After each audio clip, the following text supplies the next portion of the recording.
Вице-министр Кербұлақ аудандағы жоламан алқабына барып, су үнемдеу технологиясы енгізілген егістік жұмыстарын көрді. Мұнда жаңбырлатып суару жүйесі арқылы жүгері, жоңышқа, арпа және күнбағыс өсірілуде. Мамандардың айтуынша, жаңа технология өнім көлемін 30-40%-ға дейін арттыруға мүмкіндік береді.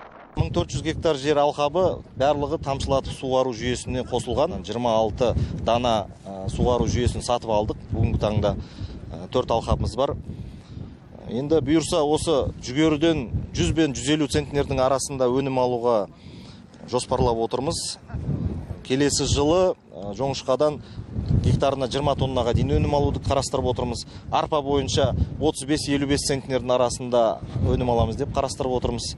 Қазіргі таңда тағы 5-ші алқапты іске қосуға өз күшімізбен, өз қаражатымызбен жұмыс жасап жатырмыз. Су қоймасының резервуарын 60 мың текше метрге дайындап қойдық.